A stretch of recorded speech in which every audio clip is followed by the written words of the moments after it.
La publicité, c'est évidemment la ressource principale, voire unique, de l'ensemble des plateformes social media. Placer de la publicité pour gagner de l'argent. Le vrai problème identifié, c'est qu'à un moment donné, il commence à y avoir trop de publicité. Et donc, pour l'expérience client, l'expérience utilisateur, ça allait devenir un truc du genre catalogue de pub. Sponsor. Ah, un contenu qui m'intéresse, sponsor. Et de temps en temps, un contenu qui m'intéresse. Bien évidemment, là, on parle plus d'engagement, on parle plutôt de désengagement, puisqu'en fait, ça va pousser vers la sortie l'ensemble des utilisateurs. J'ai pas envie de voir que de la pub. Donc, dans cette idée d'engager les internautes, d'engager les utilisateurs vis-à-vis des posts, il a fallu trouver un truc. Et ce truc, le score qualité. Le score qualité est extrêmement important lorsqu'on souhaite pousser du contenu publicitaire sur le web. C'est important, oui, mais qu'est-ce que c'est exactement le score qualité? Alors, le Quality Score, comme on dit là-bas, permet aux plateformes social media de sélectionner les publicités qui vont être diffusées. Et la sélection est faite à partir d'un cahier des charges imposé par ces mêmes plateformes et qu'il va falloir, et ça je vous le dis, respecter à la lettre. Là vous vous dites, c'est bien, mais j'y vois encore pas très clair sur qu'est-ce que c'est le score qualité et qu'est-ce qu'il faut faire pour avoir un bon score, etc. Donc je vous propose, vous prenez un petit café, et là on va rentrer maintenant dans les détails du score qualité, c'est parti. Le plus simple, c'est encore de prendre un exemple. On est sur Facebook et 3 marques vont se disputer la même cible, les femmes 25-45 ans à Lille. Vous l'avez remarqué, ces 3 marques ne sont pas sur le même marché et pour autant elles vont être concurrentes car elles souhaitent être visibles auprès de la même cible.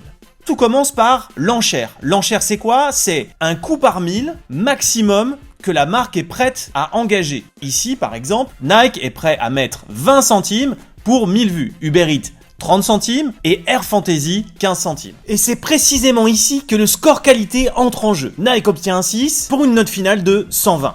1 pour Uber Eats. Ouf, ça pique. Air Fantasy, avec un score qualité de 9, obtient une note finale de 135 et sera diffusé au nez et à la barre, expression de 1987, de ces 2 concurrents du jour.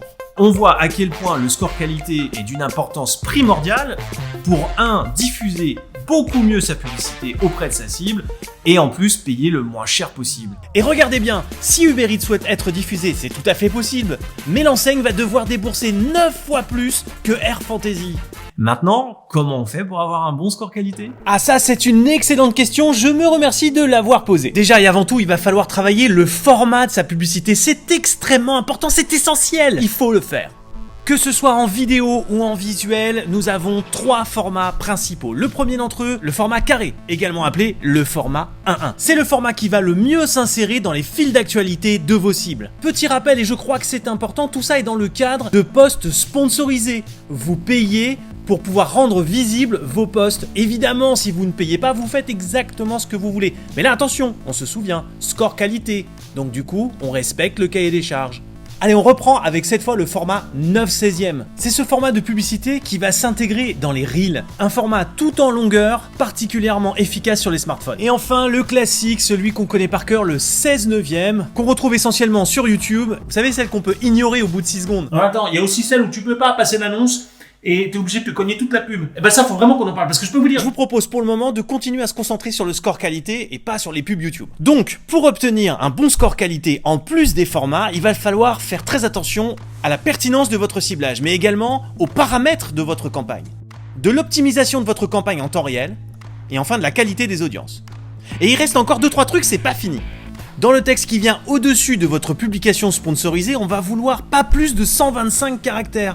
Dans le cas contraire, vous allez avoir affiché la suite sur lequel jamais aucun utilisateur ne clique. Sur les visuels, surtout pas plus de 20% de texte. Non, le texte lui vient au-dessus. Donc là oui, là non. Ensuite, super important, regardez en bas, vous avez ce qu'on appelle le call to action, l'appel à l'action. Là pareil, pas trop de texte. En ce qui concerne les vidéos, 2 règles super importantes qu'il faut absolument respecter. 1. 14 secondes maximum votre publicité, ça doit rentrer dans 14 secondes. Et 2. Évidemment mettre les sous-titres, parce que souvent on ne regarde pas les vidéos avec le son, donc mettre les sous-titres, important, là aussi, oui. Le score qualité n'a plus aucun secret pour vous, mais si vous avez encore des questions, n'hésitez pas, ça se passe ici, on répondra à tout. À bientôt!